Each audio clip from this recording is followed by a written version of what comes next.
Es, bueno, ¿cómo se hace cine testimonial? Creo que una cosa que hay que comprender mucho es que el recurso fundamental del testimonio es la memoria. Quienes la recuerdan, cómo la recuerdan y quién la recuerda, ¿no? Y la memoria tiene que ver también si es una memoria individual o colectiva, si es una memoria histórica o social. Y bueno, cuando hablamos de memoria, hablamos de testimonio, hablamos de historia, también hablamos de olvido, hablamos de quiénes somos, quién es la persona que está diciendo lo que tiene que decir. Y un tema que también aparece con estos temas es las políticas de la memoria y la memoria de la política, ¿no?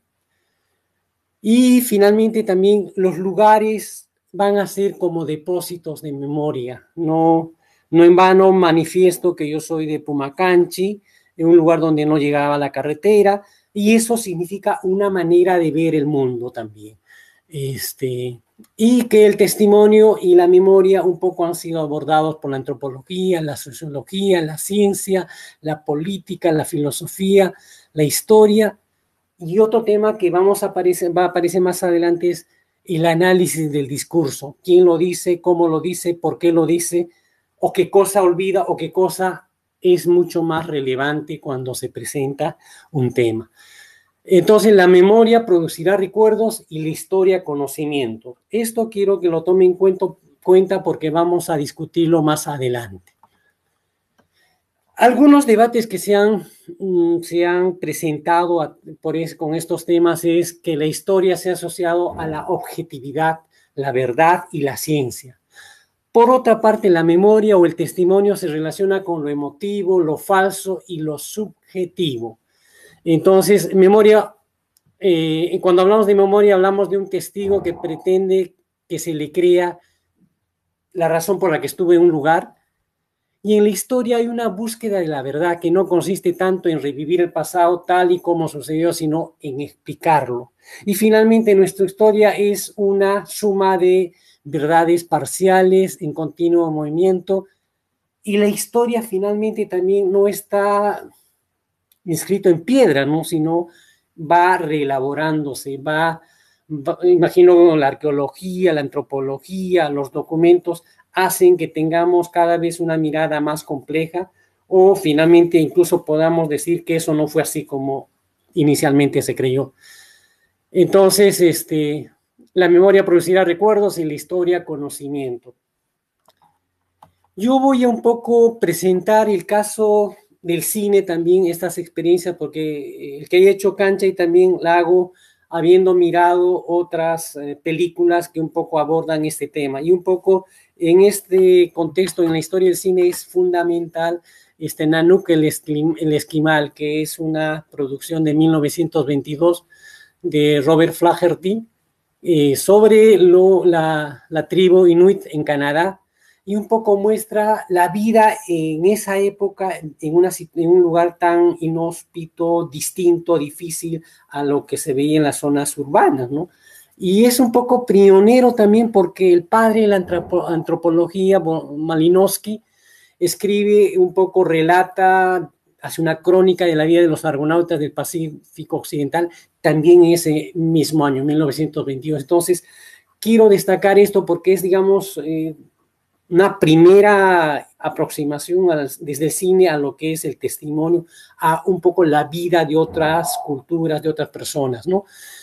Y un poco, un tema que va a ser siempre recurrente es lo que Zizek manifiesta, que siempre se busca esta pretensión posible de neutralidad en el discurso. Y él dice, es inevitable en la intervención del autor en todo tipo de registro. Finalmente, no hay una objetividad, finalmente, sino siempre hay una interpretación también, ¿no?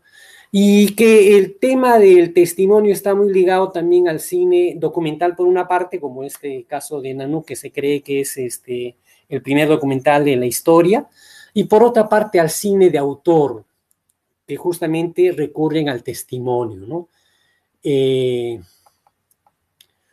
Otro momento muy importante es la propuesta de un cineasta ruso, Disiga Vertov, que un poco él se pone en la situación de que dice, el texto dice, yo soy el cine, ojo, soy el ojo mecánico, soy la máquina que os muestra el mundo como solo ella puede ver.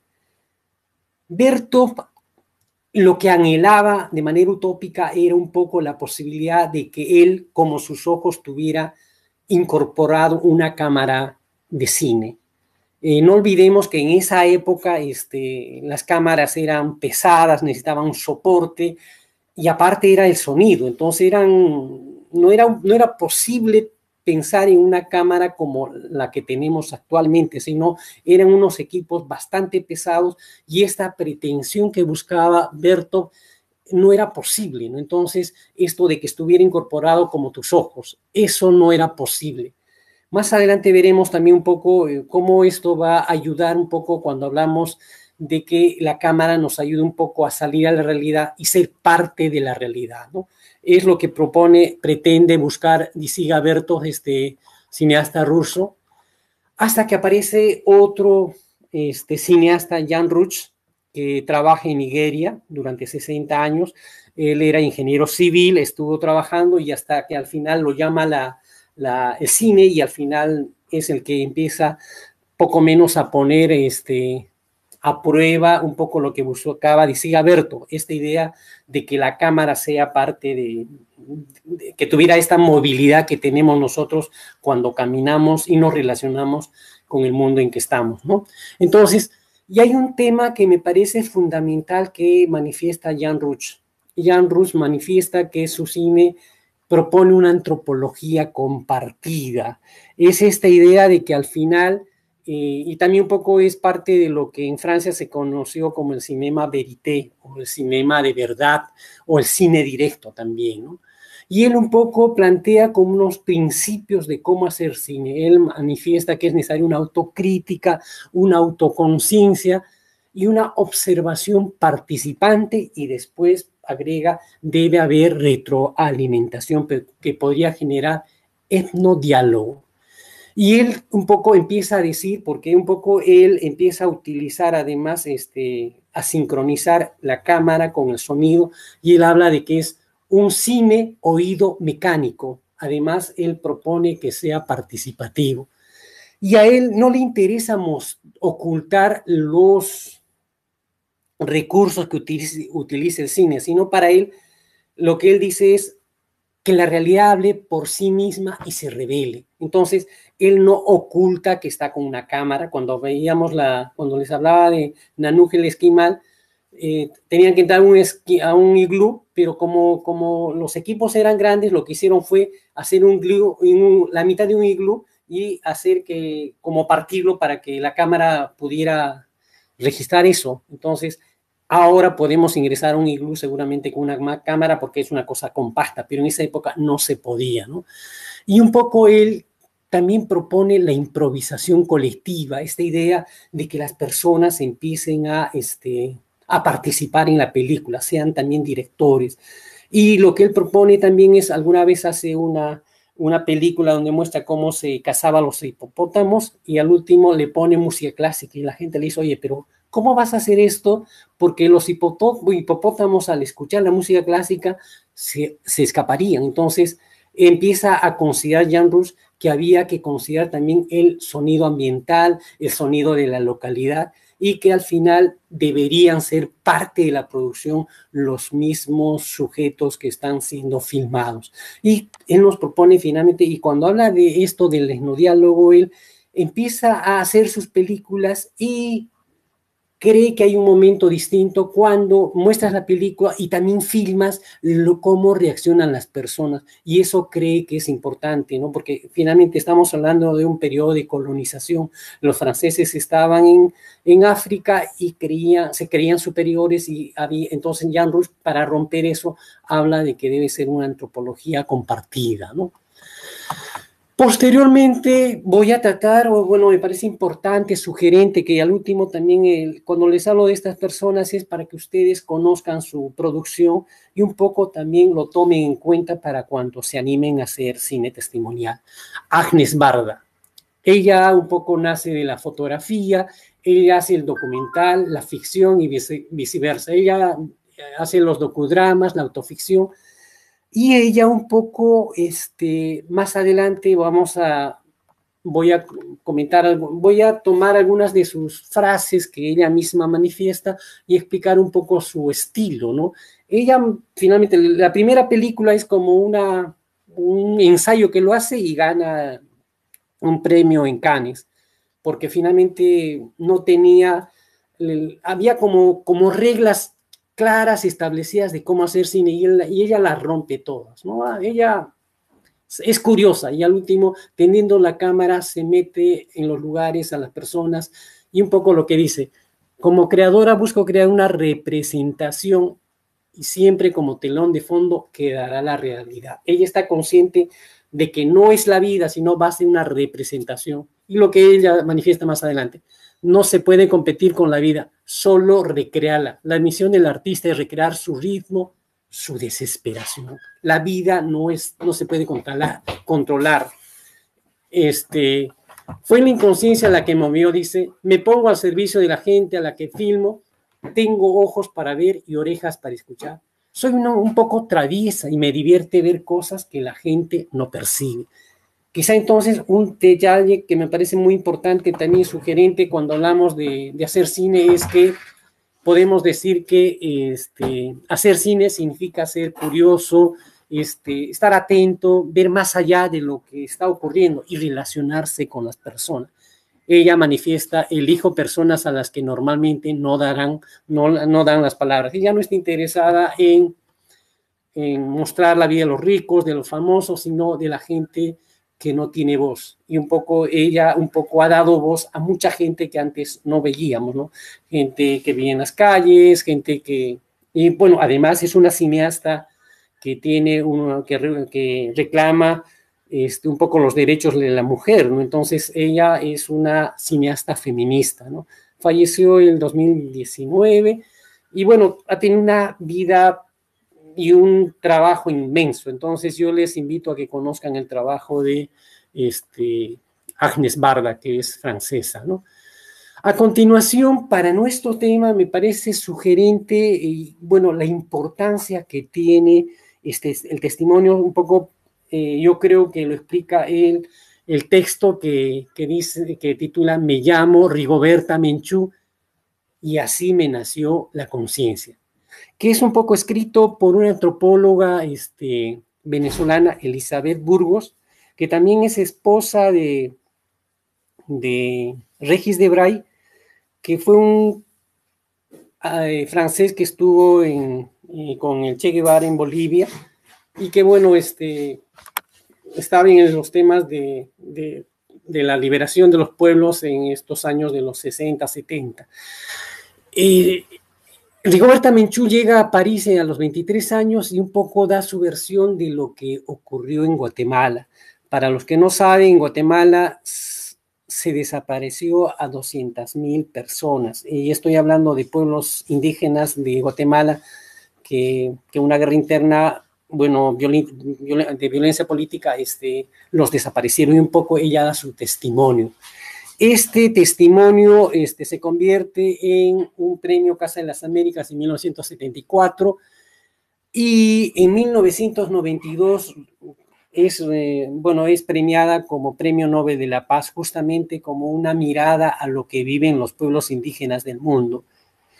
Años más tarde hay una obra, que justamente vamos a ver esto de la objetividad y la subjetividad que he manifestado antes, otra obra de David Stoll, que es un antropólogo que estaba haciendo sus estudios de doctorado en Guatemala y descubre que algunos aspectos que había comentado Rigoberta Menchú no eran como había ocurrido. Entonces, un poco para plantear el tema, ahí me parece importante que cuando hablamos de testimonios y en general el conocimiento académico no es la verdad, sino también es otra forma de verdad. Por poner un caso, nuestro Premio Nobel de Literatura, Mario Vargas Llosa, cree, por ejemplo, que el conocimiento solo se puede tomar de libros. Y yo creo que más adelante vamos a ver que finalmente las personas que están en nuestro alrededor tienen conocimiento, ¿no? Tienen conocimiento y que justamente hay otras formas de verdad, hay otras formas de relación. La manera como nos manejamos el mundo, no solo hay que saber leer y escribir, sino vayan a saber personas que viven a 4.000 metros de altura, cómo cuidan cómo hacen la agricultura o la ganadería, y eso necesita un conocimiento, ¿no? Que no está escrito, que no está pensado como regularmente la escuela nos parece que el conocimiento se presenta, ¿no? Y a continuación, hablando de testimonios, presento a este señor, campesino, dirigente legítimo, dice él, que es Saturnino Huilca. Saturnino Huilca, diríamos que quizá un detalle, ¿no? Durante la reforma agraria se recurrió a la imagen de Tupac Amaru, y justamente Jesús Ruiz Durán habla del pop achorado, con esta representación de Tupac Amaru, y creo que quizá el personaje de ese tiempo es Saturnino Huilca, ¿no? Que un poco va a ser retratado, filmado de distintas maneras en 4 películas. Una, Runan Kaiku, de Nora Iscue. Nora Iscue es una de las cineastas más importantes, que es muy poco conocida. Otro es Jorge Sanginés, boliviano, que Hatun Auca, que significa el enemigo principal. Y un poco esta película es una ficción, pero tomando el testimonio de Héctor Béjar sobre su experiencia guerrillera en Ayacucho. Entonces, la película es una ficción sobre un testimonio. Buenos días. No sé, ¿está usted presentando diapositivas? Sí, sí, sí. Porque no se ven en la plataforma. Parece que no ha compartido la pantalla. Perdón. Un momento, voy a cancelar y volver. A ver. Me lo dicen, por favor. Está bien. ¿Aparece? Ahora sí. Ya. Ahora sí. Voy a pasar un poco de manera rápida lo que había presentado. Me dicen cómo está, por favor. Un momento. Ahora sí se ve. Había comentado algunos debates, Nanuje de Esquimal de 1922 con Robert Flaherty, Lisiga Bertov, quien hablaba que buscaba que el cineasta tuviera como sus ojos la cámara, Jan Ruch, que habla de la antropología compartida, que habla de que finalmente y un poco logra, ¿no? Él un poco ya empieza a utilizar cámaras más compactas y además utiliza el sonido sincrónico, porque antes, por una parte era la imagen y por otra parte era el sonido, y cada uno de esos equipos era cosas que no eran fácilmente transportarlas, entonces la filmación requería un equipo, no una sola persona, ¿no? A continuación hablo de Agnes Barda, que falleció en 2019, se le dice la abuela del cinema verité también un poco, es muy importante ella. He comentado de cómo ella hablaba de que era un poco traviesa y que fue la inconsciencia la que la movió. Ella ha sido premiada, dice, ha recibido muchísimos premios, aunque ella dice que a nivel económico no necesariamente ha respondido de igual manera, ¿no? Pero su vida ha sido, y un tema que también me parece sugerente es un poco desde su inicio en la fotografía, ella un poco empieza a tomar la fotografía para hacer cine, que también un poco es que hay una autora, Susan Sontag, que habla que la fotografía finalmente nos muestra lo que la vida ya fue, es como si estuviéramos viendo la muerte, ¿no?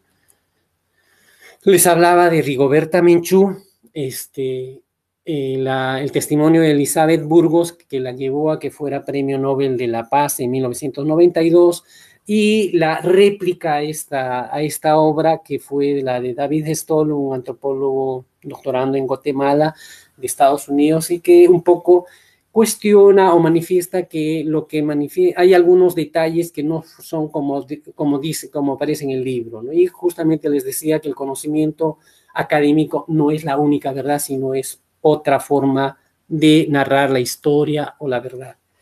Y les ponía el caso de este señor Saturnino Wilca, que me parece, traté de encontrar alguna foto donde cuando le invita a Nora Uiscu a su casa aparece echado en su sillón, y que me parece así sugerente porque era toda una estrella indígena del cine de ese tiempo, ¿no? Que aparece en 4 películas. Les ponía el caso Runan Kaiku, quien hace la primera presentación de Saturnino Wilca. Disculpe, sí. La diapositiva se quedó en la primera, 1000 disculpas. No sé, a ver, me comentan un ratito, por favor. Ahí se ve lo de Gregorio Condori. Ya. Ok, ¿se ve ahora? Sí se ve. Ya. Sí se ve. Ya. Runan Kaiku les comentaba que bueno, aparece en 4 películas.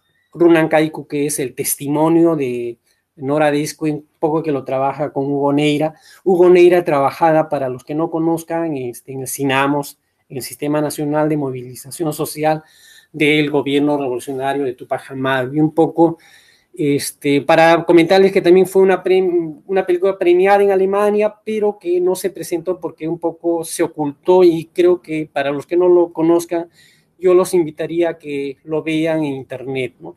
Otro es Hatun Auca, el enemigo principal de Jorge Sanginés en 1974, que ahí Saturnino Wilca hace como la voz en off, y como que hace un poco a decir cómo debería, un poco su opinión sobre lo que ocurrió en la guerrilla que dirigió Héctor Béjar en Ayacucho. Entonces es una ficción, pero es el testimonio primero de Héctor Béjar, ¿no? Y otro tema y otro documental es Si esas puertas no se abren, que son 12 minutos de cuando Saturnino Wilca está en Lima y aparece visitando el Congreso de la República, un congreso sindical, no la he visto esta. Y otro es de Conturhuachana, que es un poco la versión, ahí aparece como actor también en la película de Federico García, que ustedes saben, hace poco falleció, ¿no? Paso la siguiente diapositiva, un poco, Saturnino Wilca manifiesta justamente en la primera toma de Nora Disco, y dice: yo soy Saturnino Wilca, dirigente campesino legítimo. Y hay un detalle, ¿no? Justamente aparece la carátula de la obra que escribió Hugo Neira, y él manifiesta algo interesante, ¿no? Dice: Wilca fue mi maestro tanto como Morín y Sartre. Para los que un poco conozcan, Edgar Morin es un filósofo francés que también trabajó con Jean Rouch y Jean-Paul Sartre. Entonces, imagínense, Saturnino Wilca, y igual va a decir Federico García también, que Saturnino Wilca era un altomisayo, entonces una persona que tenía mucho conocimiento. Y Nora Disco también manifiesta sobre su gran personalidad de Saturnino Wilca. Y ahora que estamos hablando del bicentenario, me parece sugerente cómo es que a veces en este bicentenario no aparecen personajes como Saturnino Wilca. Quizá por ahí nos da una agenda para tratar esta relevancia que tiene Saturnino Wilca en la historia nacional, y en particular de Cusco, ¿no? Bueno, Saturnino Wilca y Nora, aquí aparece una foto donde está Saturnino Wilca con Nora Disco en la hacienda Ninamarca en Paucartambo, ¿no? Bueno, ahí un poco aparecen también, el camarógrafo fue Jorge Suárez, y que, bueno, al lugar no llegaba carretera, entonces... Recording is on. ¿Se me escucha bien? No sé qué pasó. Ya. Y hay otro detalle que también parece sugerente, que Saturnino Wilca manifiesta: solo la voz grabada, solo la fotografía queda para que contemplen nuestros nietos. Y por cierto, Yo creo que estas películas hacen que Saturnino Huilca sea posiblemente el dirigente, el campesino, el indígena de ese tiempo que va a tener nombre propio y va a quedar en la historia, ¿no? Que justamente él reconoce esa potencia que tiene lo audiovisual como documento finalmente, para la historia también. A continuación, seguramente espero que todos conozcan a Gregorio Condori Mamani, que es un texto que lo trabajan los antropólogos Ricardo Valderrama y Carmen Escalante, ¿no? Que en el año 1977, que justamente muestra a un Yachtamasi, yo soy de Pamacanchi, él es de Acopía, y manifiesta un poco su viaje desde Acopía al Cusco en su situación de pobreza huacha, que se dice esta idea de pobre, y que se convierte en un cargador en la ciudad del Cusco, ¿no? Entonces, toda la situación de discriminación que sufre como cargador, y un poco, pero también nos manifiesta en esta autobiografía que él se siente como heredero de lo que fue el imperio de los incas, ¿no? Entonces, y tiene, a pesar de que no fuera alfabeto, tiene toda una cosmovisión que explica un poco su entorno, su mundo, y un poco cómo ve las cosas, ¿no? Que es una cosa también muy interesante. Y en el año 74, también Luis Figueroa hace una película sobre la vida de Gregorio Condori Mamani, ¿no? Más adelante ustedes pueden El Cargador de 1974, Luis Figueroa Yávar, que son de 8 minutos, está en YouTube también. Y un poco estos han sido los elementos que un poco me motivan a presentar un poco mi propia experiencia con Cancha, y que es un testimonio de parte, ¿no?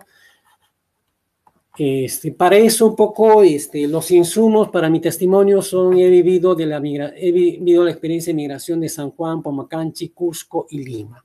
Quizá un detalle que viene a explicar un poco las cosas que he vivido. Me acuerdo que cuando era niño llegaba a Cusco y llegaba a la casa de unos primos y ellos me decían, Dante, ¿tienes escoba? Y yo respondía, no, solamente tengo pichana, ¿no? Porque para mí, como niño, creía que la pichana es la paja amarrada, que es lo que vi en casa, y contrariamente escoba es la que tiene palo, ¿no? Entonces, y mis primos me hacían bullying porque me preguntaban, pero Dante, ¿tienes escoba? No, yo solo pichana nada más tengo. Entonces, estas cosas cotidianas de discriminación que vivimos o sufrimos cuando venimos de zonas quechohablantes, de zonas rurales a la ciudad, ¿no? También yo he vivido un poco el proceso de movilización social y política cuando fui estudiante en la universidad.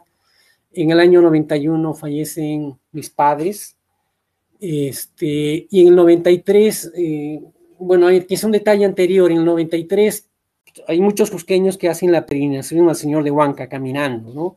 Desde por San Jerónimo. Entonces, me acuerdo que me pedí prestado una cámara de 125 milímetros de mi hermano, tomé fotos al amanecer y ahí me prendí la fotografía y empecé a prestarme cámaras y empezar a hacer fotografía, ¿no? En esa época acceder a una cámara no era muy sencillo, era muy caro, entonces fue todo, bueno, mi mundo se cambió porque como que tenía una desesperación por tomar fotos y un poco hacer fotografía en el momento, y tuve la suerte de participar en un taller de fotografía de Tafos, que es unos talleres de fotografía social. Hubo talleres en Lima, en El Agustino, en Pucará, en Puno, en Cerro de Pasco, y había experiencias en la selva también, que un poco el propósito era entregar cámaras a personas y que pudieran un poco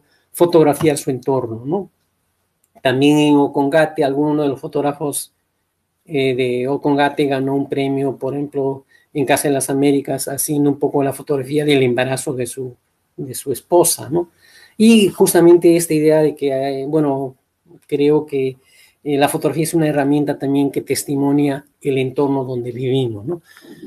Y desde el año 94 empecé a hacer a dirigir talleres y exposiciones. Y un detalle que me parece sugerente es que estos talleres, para mí ya no solo era importante la parte técnica, ¿no? Sino también un poco, tuve la suerte de invitar, por ejemplo, a Inés Fernández Vaca para que nos hablara del indigenismo y un poco empatar un poco con la propuesta indigenista o la escuela de fotografía cusqueña, ¿no? Que es Martín Chambi y otros fotógrafos como Mesa. Bueno, hay algo de 20 fotógrafos que en este momento se me van y que un poco también hice algunos talleres con la fototeca del Centro Bartolomé en Las Casas y posteriormente tuve la posibilidad de viajar a Bolivia, hice algunas exposiciones en Trujillo también y ahí un poco nace las pautas para hacer este documental testimonial sobre mi proceso en la fotografía. Entonces, con Kanchay lo que hago es un diálogo sobre mi fotografía y un poco reflexiones, preguntas personales, memorias y recuerdos, un poco sobre el tema del acto fotográfico, lo efímero que es y mis relaciones con las personas. Quiero decir esto también por un detalle, porque primero, el acceso a la cámara fotográfica no era sencillo, pero además si ahora ustedes toman 1000 fotos no hay problema porque se les va a ser cuestión de memoria, pero en esa época costaba mucha plata, ¿no? La película, el revelado, las ampliaciones, y bueno, un poco en un tiempo, pero en otro momento también se convirtió como un medio de trabajo, ¿no? Para mí fue ingreso y con eso acabé la universidad, ¿no? Posteriormente tuve la suerte de dirigir algunos talleres. Este fue un primer taller que dirigí con Jessica Ramos, Omar, Juan Paiva, en este momento se me van los nombres. Otro taller hice en el Centro Bartolomé en Las Casas, y ahí, por ejemplo, tuvimos la suerte de ir al taller de Martín Chambi. Ahí aparece Julia Chambi, que un poco nos muestra cómo coloreaba sus fotografías. Entonces fue una cosa bonita un poco porque ya no era solamente tomar fotos, sino también un poco saber qué había pasado en Cusco como un centro importante de la fotografía en el Perú, ¿no? Posteriormente, en el 97, viajé a Bolivia, hice un taller en La Paz, Bolivia, primero, otro taller también hice en Potosí, y finalmente, bueno, aquí aparecemos un poco el equipo de Kanchay, yo, Juan Pablo Calienes y Sandra Castro Pinedo, que un poco, hay un poco la propuesta de Kanchay, ¿no? Entonces, creo que seguramente han visto el documental. Yo estaría más bien atento con ustedes para responder vuestras preguntas y desarrollar un poco, y atento a vuestras preguntas y un poco para que podamos trabajar el tema, ¿no?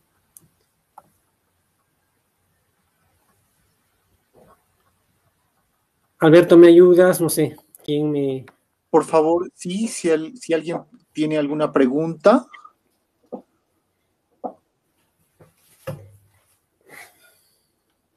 Hola.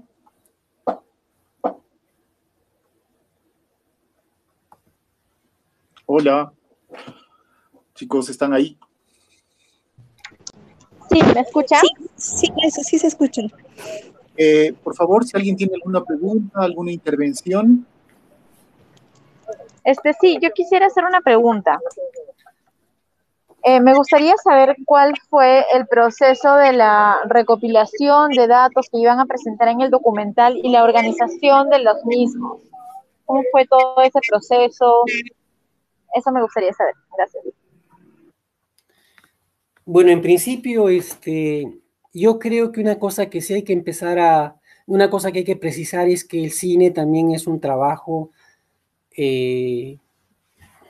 profundamente colectivo, ¿no? Ahí aparecemos 3 personas, pero hemos sido muchas más personas.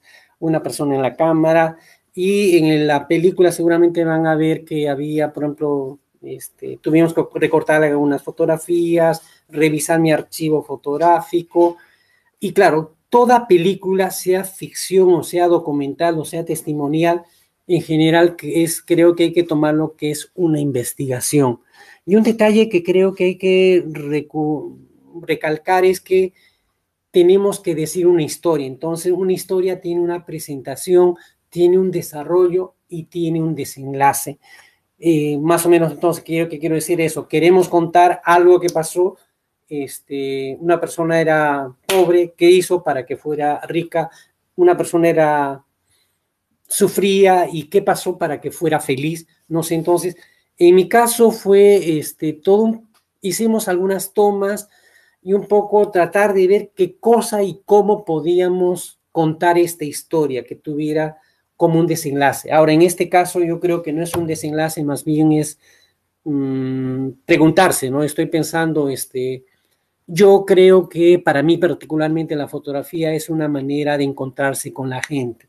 Yo he hecho fotografías y no he tomado fotografías si alguien no lo quería. Siempre ha sido, yo estoy convencido que uno no debe ser un vampiro, ¿no? Entonces yo tengo una cámara y tomo las fotografías y aunque la persona no lo quiera, sino yo creo que es una manera de relacionarse también.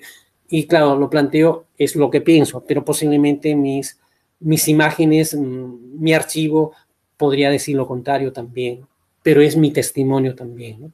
Entonces también creo que hago alguna referencia, por ejemplo, sobre la historia de la fotografía, hago una comparación, por ejemplo, sobre la fotografía del gigante de Paruro, gigante de Yusco, de Martín Chami, y las fotos que descubrí en La Paz, Bolivia, donde la cholita paseña aparece con una dignidad, una entereza tremenda, ¿no? Entonces, creo que,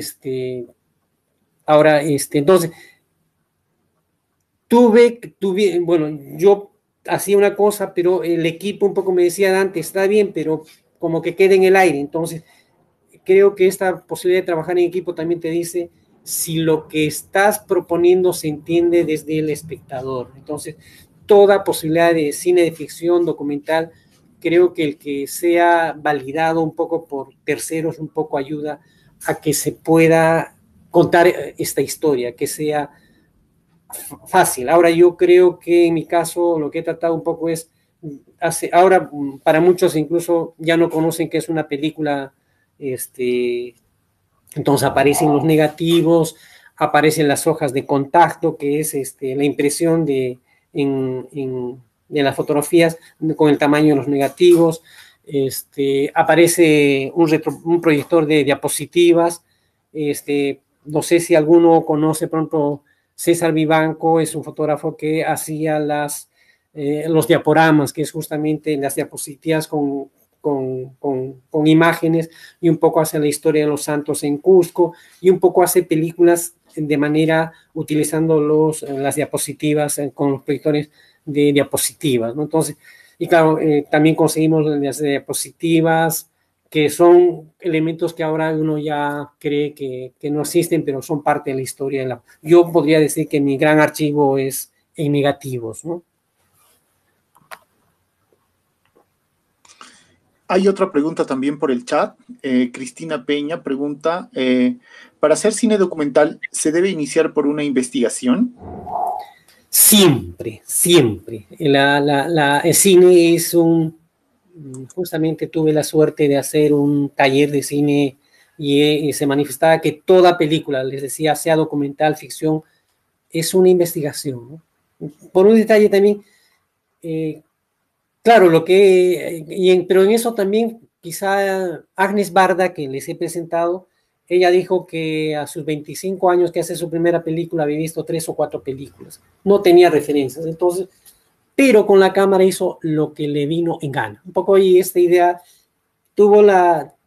finalmente, no es cierto tampoco, depende qué cosa queramos expresar, ¿no? Entonces, hay personas que hacen un poco, y hay un poco también creo que el cine experimental, entonces, no hay que tener todas las respuestas, sino una investigación, una película quizá no tiene que dar respuestas, lo que tiene que hacer es buenas preguntas, ¿no?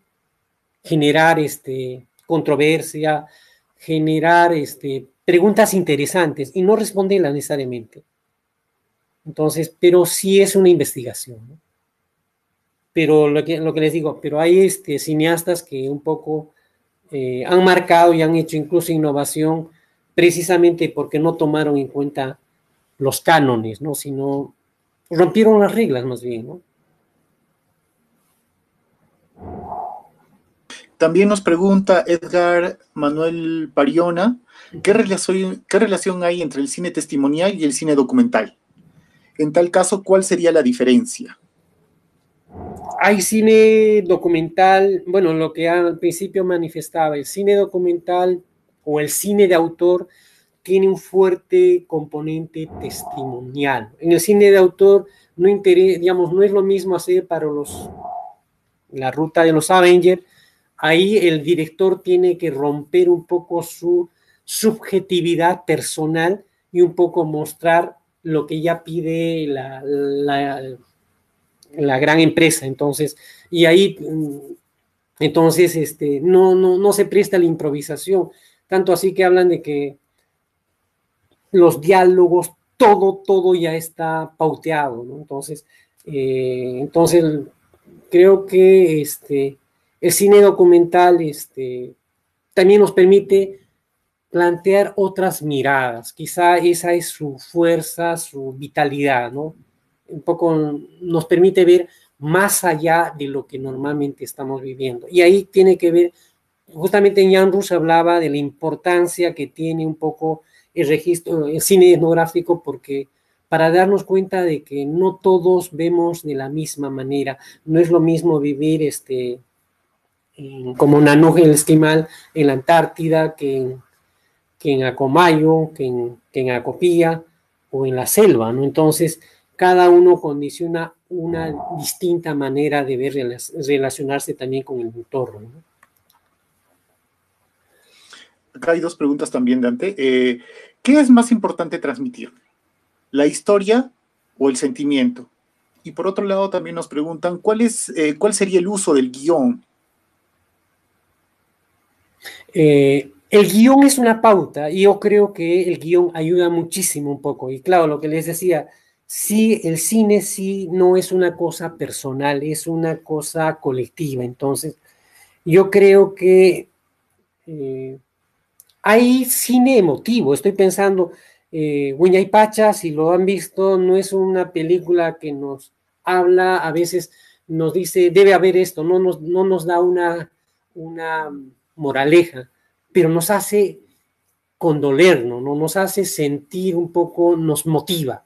Entonces, yo creo que hay que ver qué propósitos tiene, ¿no? Yo creo que cada uno también tiene, uno puede ser un poco cómo fueron los hechos, un poco hacer historia, y en otro momento puede ser, ocurrió esto, pero queremos mostrar la emotividad que se vivió en esa situación. Entonces, creo que hay que ver qué queremos, ¿no? Y eso corresponde al director o al que produce la película, ¿no? Y Seth nos pregunta, ¿cuál sería su recomendación para saber expresar una idea o todo el equipo creativo de manera eficiente? Lo que ayuda el cine, digamos, como colectivo decía, es de que yo puedo tener una propuesta, pero posiblemente yo me entiendo, pero la gente dice, oye, no sé exactamente qué quieres decir. Entonces, creo que por ahí está la posibilidad de validar. Y claro, pero también no se niegue a que yo quiero hacer este testimonio de esta manera y quiero hacerlo. Entonces, que podría ser un poco lo que nos dice Agnes Barda. Yo soy curiosa y quiero mostrar esto. Y es mi manera personal. Y no estoy buscando que, digamos, y también saber de qué espacio o dónde queremos presentar nuestro proyecto. Porque al final el proyecto no es para Hollywood, posiblemente. Pero podría ser lo que ayer comentaba una de mis sobrinas. Me decía, qué bonito digamos, comentaba que mi papá y yo hablaba un poco sobre historias, un poco al lado del fogón. Y claro, mucha gente ya no, digamos, con el tema de urbanización, todos estos temas se han borrado, ¿no? Pero esa puede motivar a otras personas a imaginarse cómo eran estos lugares. Entonces, yo creo que ahí un poco, por eso también decía el documental, está muy cerca del cine de autor, que el autor un poco es el cine que tiene, no sé, Arquímedes Castro. Arquímedes Castro muestra de esta manera las cosas y es una propuesta de Arquímedes Castro que tiene nombre propio y un poco personaliza, no es como debe ser. Entonces, yo les propongo que también busquen vuestra propia voz finalmente, ¿no? Diego Alejandro Sauñe pregunta, ¿qué aconsejaría para dar los primeros pasos en el cine testimonial?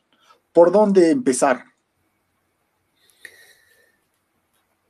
Quizá recordar un poco, quizá por ahí me parece muy sugerente lo que hace Agnes Barda, ¿no?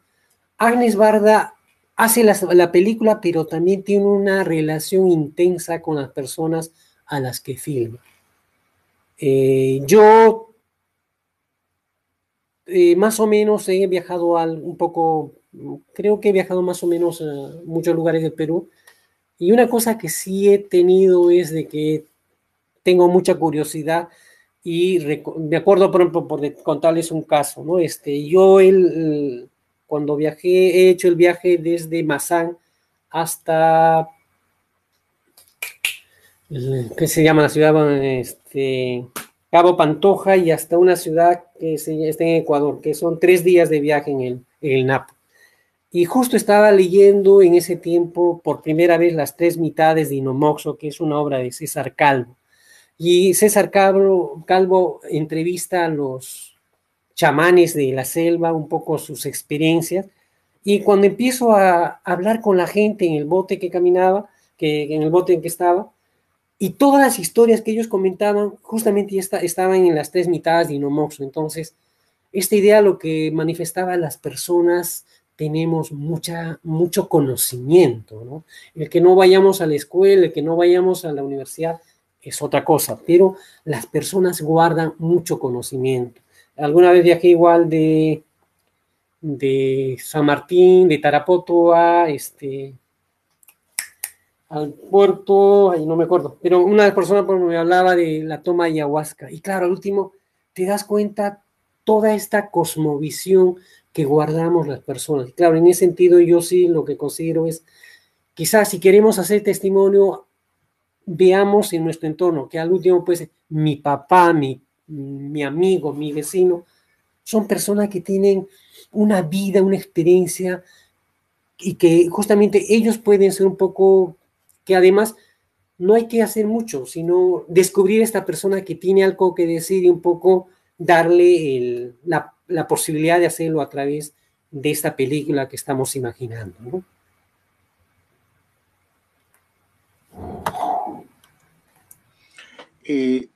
Edgar Manuel nos pregunta, ¿cualquier tema sería recomendable para hacer cine testimonial?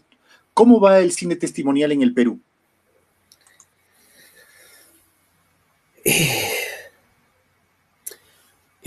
A ver, yo he presentado algunos temas, ¿no? Por ejemplo, pensando en Saturnino Wilca, actualmente hay todo un boom. Estoy pensando en Lurgio Gavilán.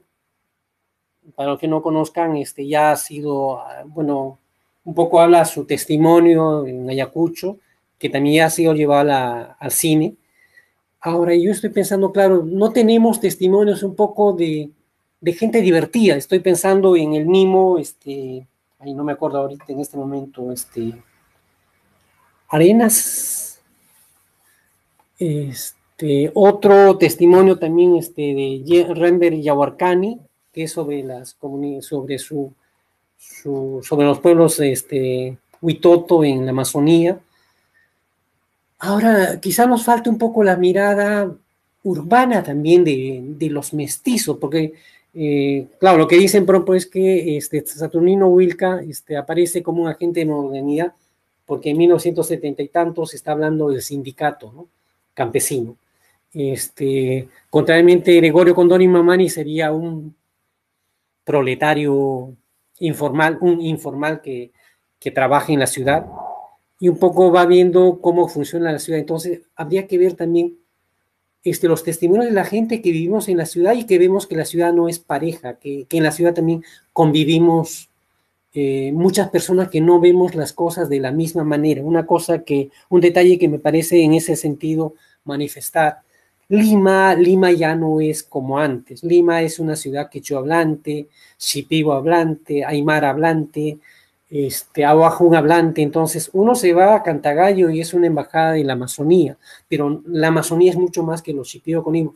Hay 40 pueblos, pero se va a la urbanización Las Delicias en San Juan del Lurigancho y uno encuentra todo un barrio de gente que ha llegado de Sarua y hacen las tablas de Sarua. Entonces, ese barrio no es un barrio cualquiera de Lima, es un barrio medio entre Sarua, Ayacucho y un poco andino. Entonces, pero Lima entonces ya no es esta Lima cerrada, sino también, si queremos ver, por cierto, ¿no? Porque si te vas a Miraflores, seguramente vas a ver una Lima que es una Lima distinta, pero la Lima, abres la ventana y vas a ver que Lima es muchas Limas, es provinciana también, y lo que decía en 1803 Humboldt, ¿no? Que Lima estaba mucho más cerca de París, de Londres, que del Perú, por un detalle.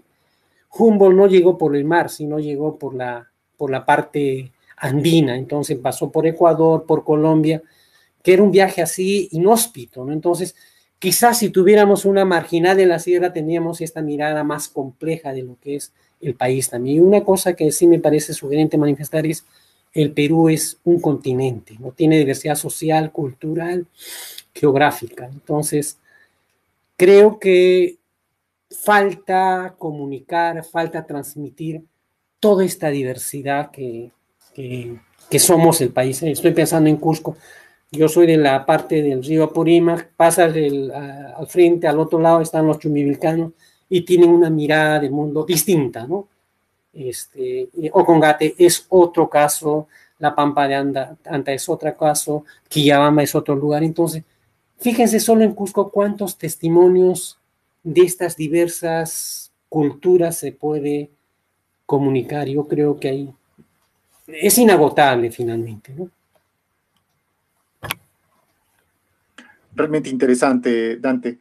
Leonardo Laura también nos pregunta, ¿considera que cualquier historia es interesante o se puede hacer interesante?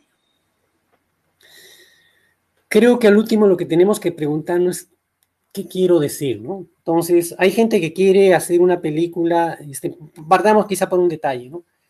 Estaba pensando en Huñaypacha, Edgar Catacora, y él tenía presupuestado, dijo, 300 soles para hacer su película. Pero ha sido toda una revelación, ha sido una obra magnífica, una obra maestra. Pero si hubiera pensado en producción y al último ha recurrido a las personas que tenía a mano, ¿no? A su propio abuelo, a la señora, a gente conocida. Entonces lo que estoy pensando es, ¿qué quieres, no? Ahora, yo creo que el cine también es un oficio que se aprende poco a poco, ¿no? Y hay gente que hace oficio porque, digamos, quizá alguna gente si quiere vivir de cine va a pensar en Agnes Barda, ha recibido cientos de premios, pero que no ha tenido la misma respuesta a nivel económico, pero ella ha sido feliz y además es reconocida como una persona que ha levantado los derechos de las personas que viven en la calle, los derechos de las mujeres, y es una persona muy importante. Y creo que siempre ha vivido con vitalidad, con alegría su vida, su oficio. Y hay otra gente que si quiere buscar éxito, bueno, entonces, pero también hay que empezar poco a poco. En cine no es no hay gente que lo hace, pero el 99% de los emprendedores del cine o del trabajo se tropiezan 99 veces y hay uno que en la primera tiene éxito. Entonces yo les invito más bien a saltar y un poco a equivocarse, ¿no? Tamara Quispe también nos pregunta, ¿cuál es el proceso de preproducción en el cine testimonial? Además de ello, ¿cómo se maneja la dirección de arte sin arreglar la realidad que queremos mostrar? A ver, lo que decía Agnes Barda, siempre, incluso cuando tomamos una fotografía, un poco nosotros elegimos qué queremos mostrar. Una cosa que yo siempre decía, hay mucha gente que habla de los derechos del niño, pero cuando toma fotografía siempre toma fotos de enanos. ¿Por qué? Porque le falta la sensibilidad del fotógrafo de ponerse a la altura de los niños. Entonces, los niños tienen 60, 70 centímetros. Entonces, un fotógrafo que se mira con los niños va a agacharse seguramente o arrodillarse para tomar la foto a su perspectiva. Entonces, yo creo que el cine es eso también un poco, cómo quieres relacionarte, ¿no? Es una manera de vincularse. Ahora, la investigación, sí, pues siempre tiene que haber un poco. Ahora, yo tenía estos elementos y un poco también busqué algunas cosas que mostrar. Y claro, un cine testimonial también les presento de manera un poco radical, es como desnudarse en público. Entonces, ¿qué quieren mostrar de ustedes, no? Y ahí también tienen que hacer una elección, ¿no? ¿Qué quieren comunicar? Porque alguien me va a decir, oye, pero lo que tú me has dicho no es así, lo que le pasó a Rigoberta Menchú, ¿no? Pero comprendan que el cine testimonial siempre es una interpretación de la realidad también. Entonces, cuando elegimos, no es que maquillamos, pero nosotros elegimos qué parte de la realidad queremos mostrar. No es maquillar. Y el cine testimonial se presta un poco a una mirada también, ¿no? Dentro de las muchas miradas, muchas propuestas que puede haber sobre una situación, sobre una persona, ¿no? ¿Y cuán ligado estaría el cine testimonial o cómo se podría hacer cine testimonial junto con cine de ficción? Y Seth también pregunta, ¿se podría hacer cine testimonial de gente divertida? ¿Puede ser algo como las películas de Carlos Alcántara?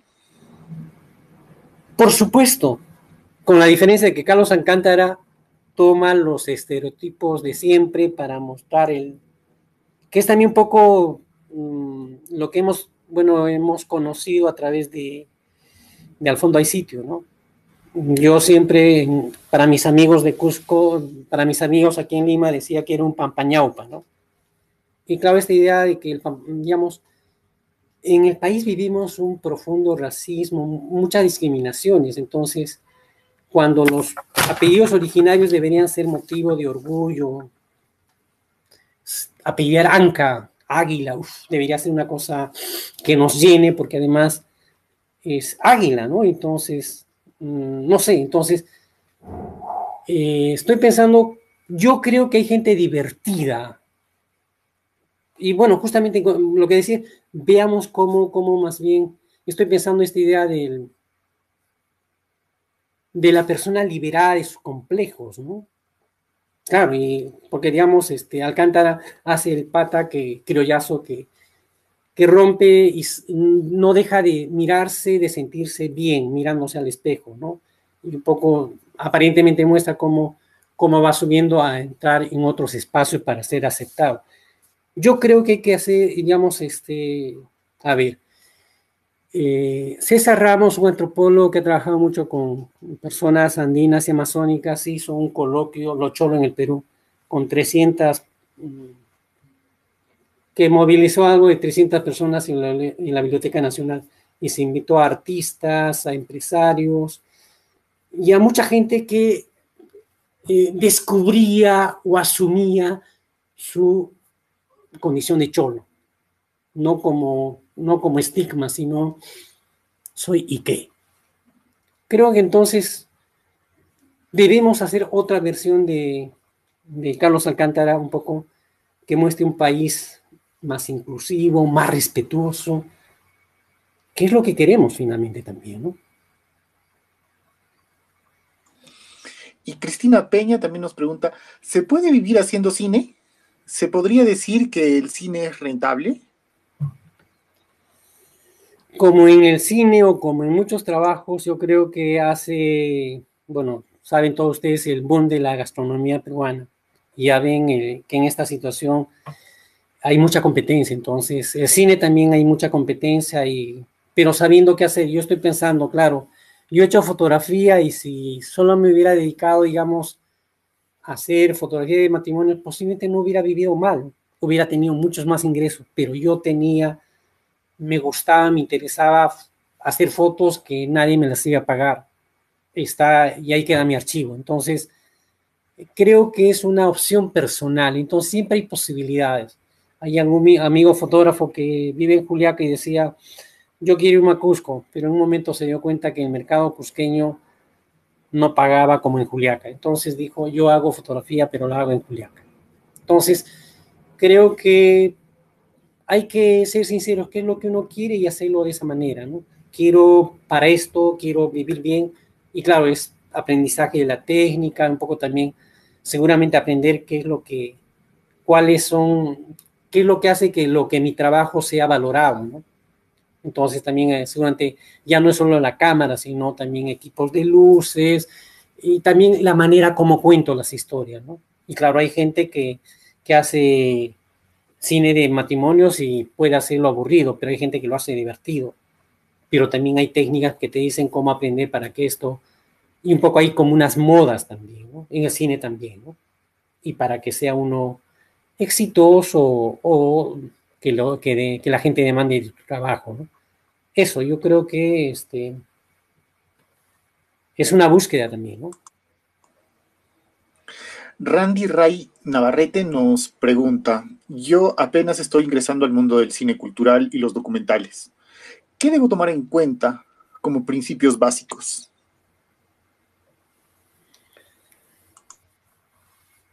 A ver, yo estoy pensando, yo he hecho fotografía y una cosa que hacía era mostraba mi trabajo y la gente me decía, me gusta, no me gusta, entonces creo que es mirar.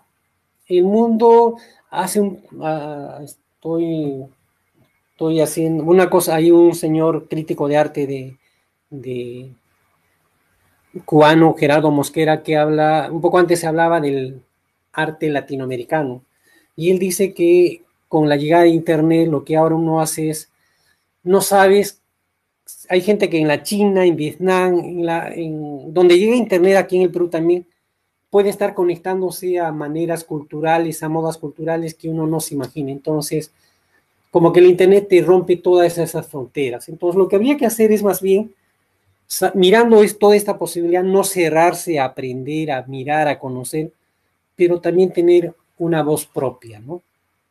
Y en algo, quizá en eso sí es importante decir, lo local tiene una dimensión universal. Digamos, estoy pensando como referencia, una de las películas más interesantes que se ha producido ha sido Huayna y Pacha. Y Huayna y Pacha pudo haberse hecho hace 10 años, hace 20 años, pero no se hizo. Y muestra un poco cómo viven estas personas, que es una situación muy local, que también pueden vivir en otros lugares del mundo, pero ha logrado conectar con la sensibilidad, rompiendo barreras culturales, de idioma, de todo esto. Entonces, creo entonces, si están empezando a hacer cine, vean películas y tomen lo que les parece, pero tengan vuestra voz propia, ¿no? Y yo creo que a uno puede animarlo el tema, no tomárselo en serio posiblemente. No, yo no quiero entrar en el tema político, yo quiero entrar en el tema divertido. Y hay gente que hace política de la manera divertida, también un poco sacándole la vuelta a los estereotipos. Entonces, creo que es buscar, encontrar tu propio camino, ¿no? Y tu propia voz. Porque claro, si haces las cosas como lo hace otra persona, no tiene originalidad, ¿no? Perdón.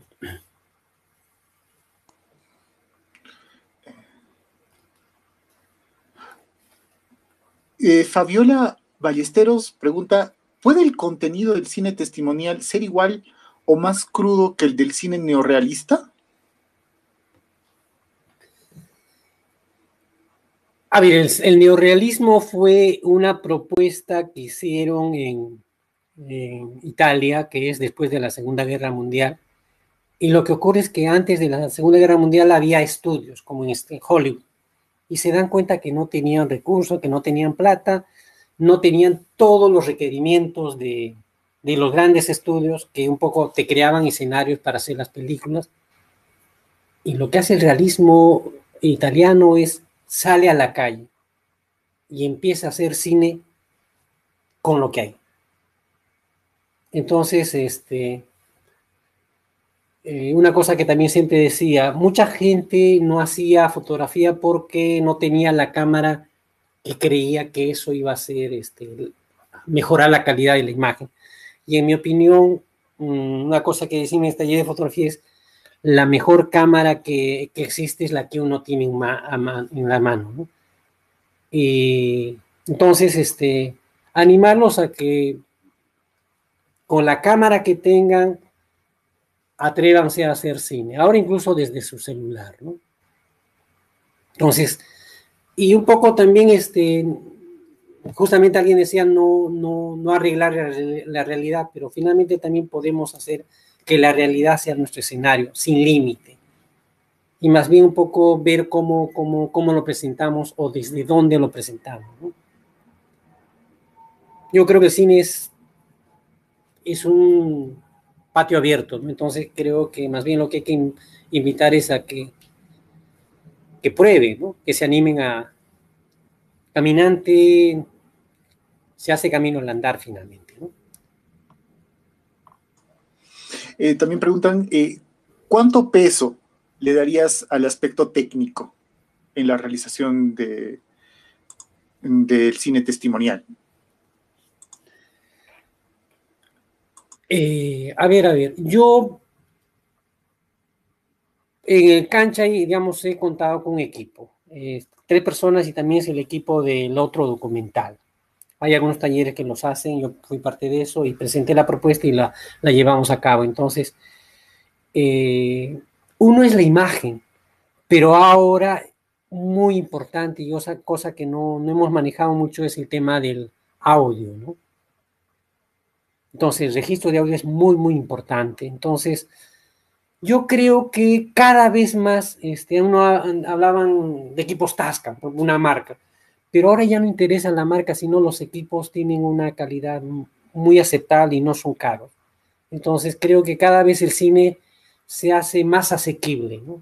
Por el costo de las cámaras, por la posibilidad de registro de sonido con buena calidad. Entonces, sí hay que tener mucho cuidado. Y una parte es la parte, digamos, una cosa que antes hacían. Uno hacía una fotografía y pensaba, y hay mucha gente que cree que podría cambiar o mejorarlo en Photoshop. Y la verdad no es así. Entonces, mejor tomar imágenes de buena calidad, igualmente el sonido también de buena calidad. Entonces, en el testimonio va a ser muy importante las inflexiones que hacen las personas que cuentan con su propia voz. Entonces, habrá que cuidar de que no haya un viento, que no haya ruidos, un poco tratar de trabajar esos temas, ¿no? Eso, entonces, es muy importante cada vez, entonces, claro, el testimonio puede ser muy interesante, pero el sonido o la imagen un poco nos distrae, entonces, tratar de hacerlo y un poco probar, ¿no? Entonces, creo que cada vez más, y claro, es un aprendizaje también, entonces, yo creo que hagan pruebas también, ¿no? Fabiana Ballesteros nos pregunta nuevamente, ¿cómo intimar correctamente con los testigos de un evento traumático para conseguir un sentimiento más detallado y así poder reflejarlo en el contenido?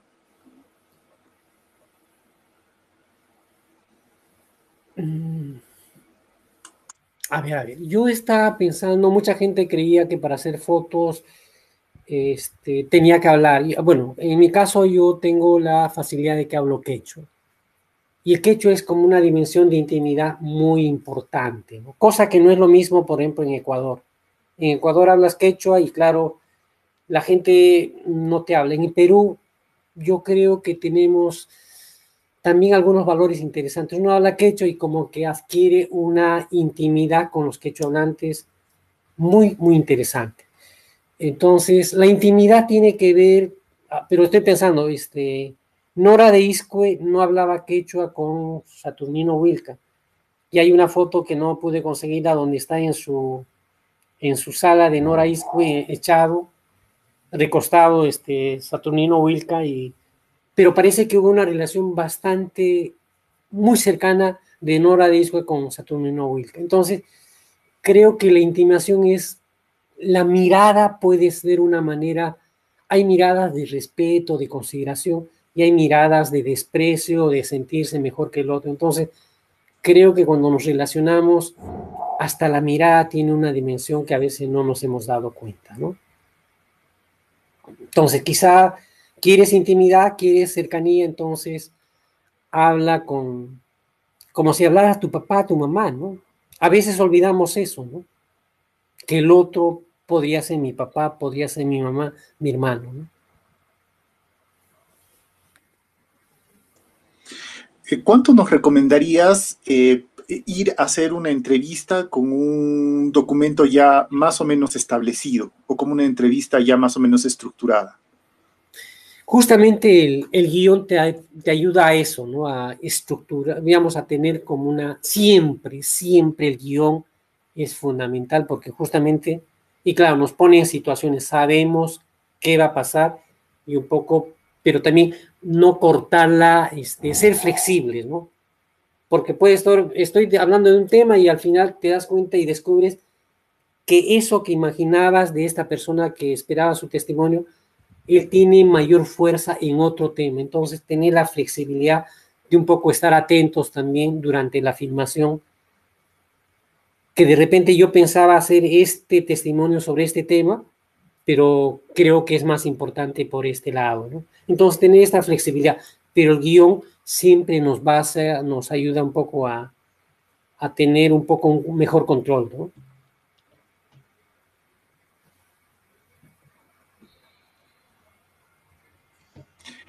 Bien, ya no hay más consultas. No sé si alguien más quiere o se anima a hacer alguna otra pregunta.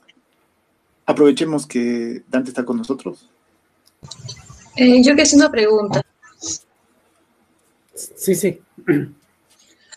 A mí me interesa mucho cómo poder abordar la fotografía documental.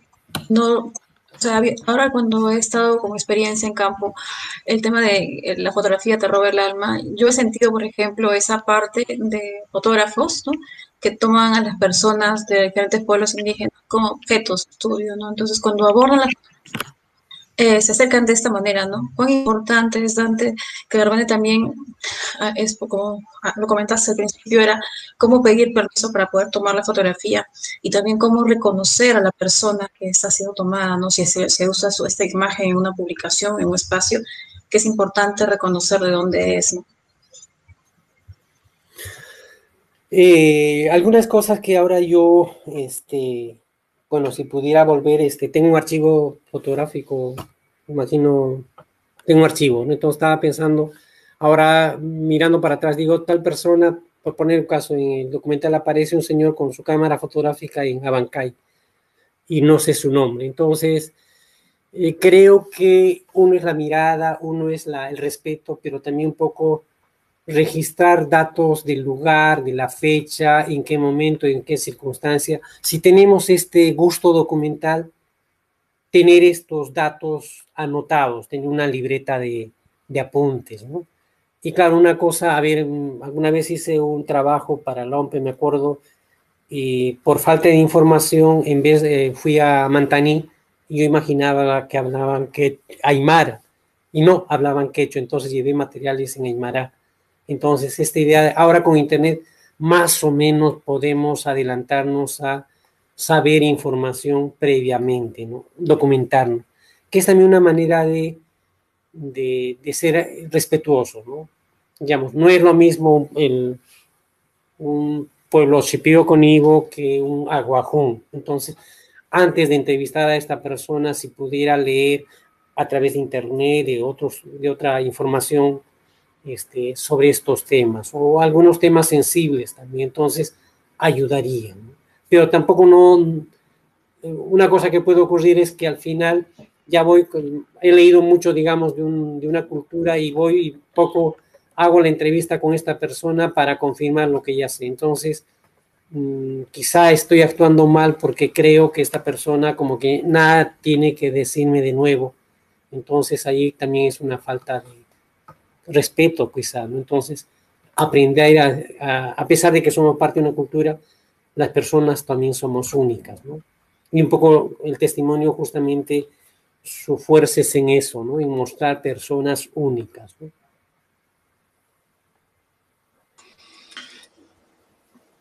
Sí, ¿de qué manera, Dante, el cine testimonial estaría ligado con la etnografía? En todo caso. Es también etnografía, ¿no? Lo que ocurre es, hay una antropóloga, Joanna Rapaport, que trabaja con los indígenas, Napo creo, de Colombia, y ella habla, por ejemplo, que habla de la antropología, como manifiesta un poco Jan Ruch, de la coautoría, de la colaboración. Esta idea de que al final, incluso los antropólogos, como ocurría en el testimonio de Gregorio Condori Mamani, es el testimonio de Gregorio Condori Mamani recogido por Carmen Escalante y Ricardo Valderrama. Entonces hay una coautoría. Entonces, creo que no perder eso, ¿no? Que es una colaboración. Entonces también reconocer a la persona, ¿no? Y eso a veces olvidamos siempre, ¿no? La persona que escribe, la persona que filma, tiene nombre y las personas a las que se presenta a veces se las borra, ¿no? Y creo que eso es lo que tiene que cambiar, ¿no?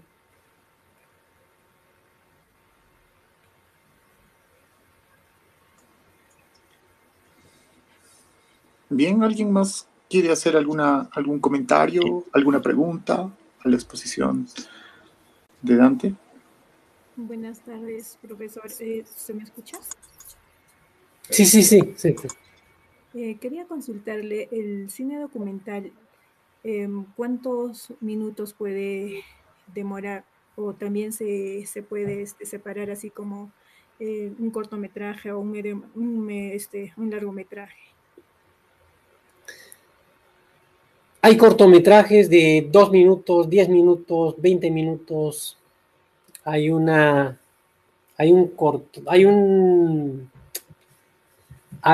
documental argentino que dura 6 horas. No me acuerdo ahorita el nombre. Entonces, al final, ¿qué es lo que quieres? Entonces, si tienes varias horas, puedes hacer una serie. Que es posible. Entonces, ahora, ¿qué es lo que quieren? ¿Cómo quieren comunicarlo? ¿No? Está filtrando el audio, ¿no? Por favor, si pueden apagar su audio.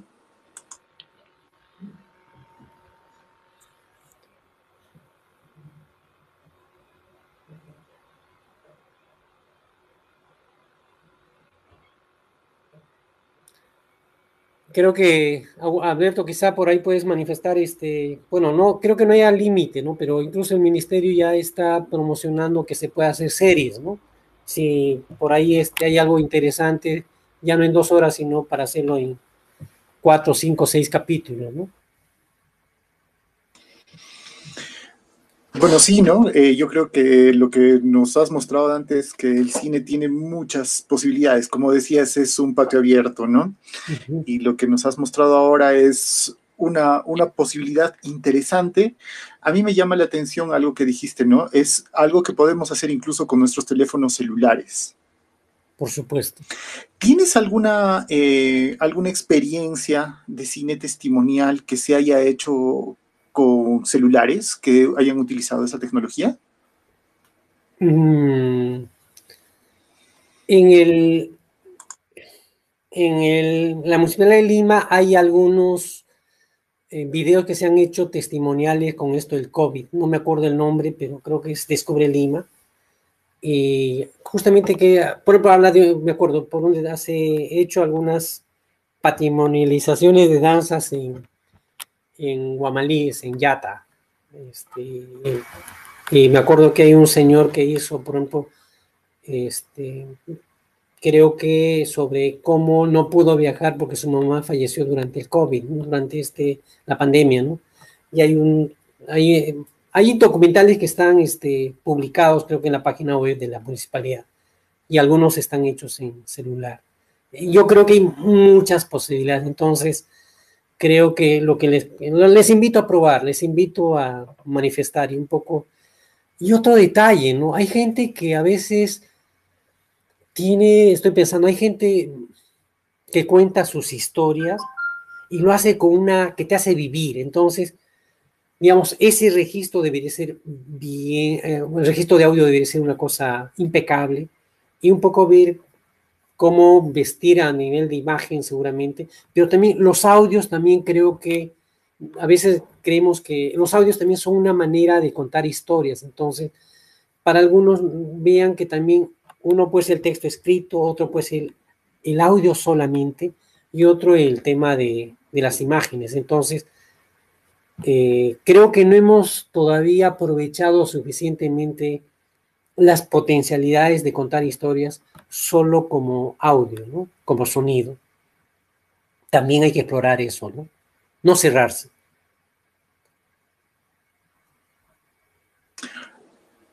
¿Alguien más de repente desea hacer alguna consulta, hacer algún comentario respecto a su propio trabajo?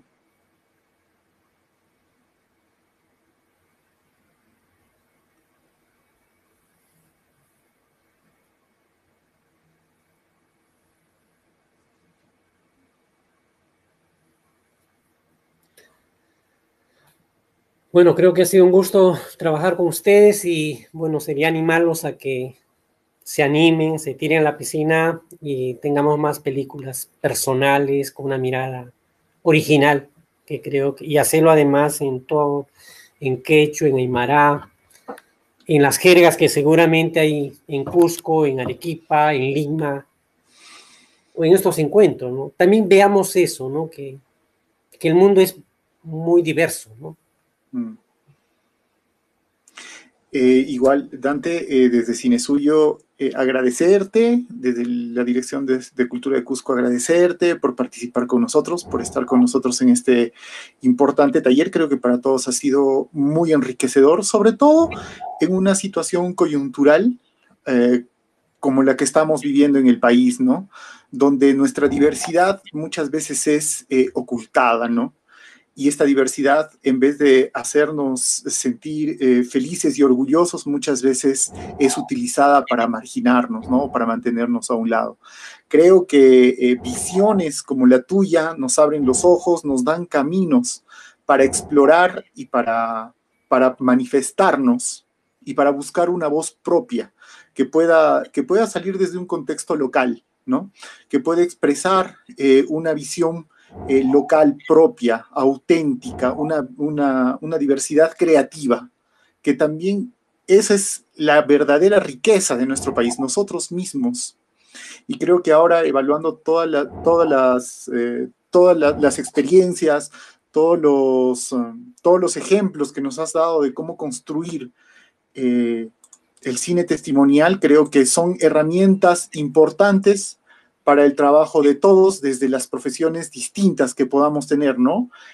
También agradecer a todos los que han participado en el taller, que son una diversidad. Tenemos desde antropólogos, comunicadores, cineastas, educadores, estudiantes, arquitectos, tenemos una variedad de público. También agradecer a todos. Antes de terminar, por favor, yo les voy a pedir a todos los que están conectados, en un mensaje a través del chat, por favor, dejen su nombre y su DNI para que nosotros podamos hacer los certificados de participación. Entonces, Dante, para terminar, te dejo con algunas palabras finales y siempre a nombre de la Dirección Desconcentrada de Cultura Cusco y a nombre del Festival de Cine de Cusco, Cine Suyo, te agradecemos por estar con nosotros. Bueno, muchas gracias a ustedes también y invitarlos a explorar las posibilidades de cine a través de toda la diversidad de miradas que todos tenemos. Y creo que animarlos a que hagan cine y que miren también cine. Y que también una cosa que no tiene que ocurrir es que hagamos cine si es que no miramos cine. Entonces también invitar a que el cine también es una manera de conectarnos, ¿no? Y promover el cine nacional, por supuesto, como lo hace el Cine Azul. Gracias. Muchas gracias, Dante, y siempre invitarlos a que nos sigan a través de las redes sociales y estar pendientes de las actividades que seguiremos realizando. Todas las actividades que realizamos son gratuitas y dirigidas a poder generar este tipo de espacios. Muchas gracias.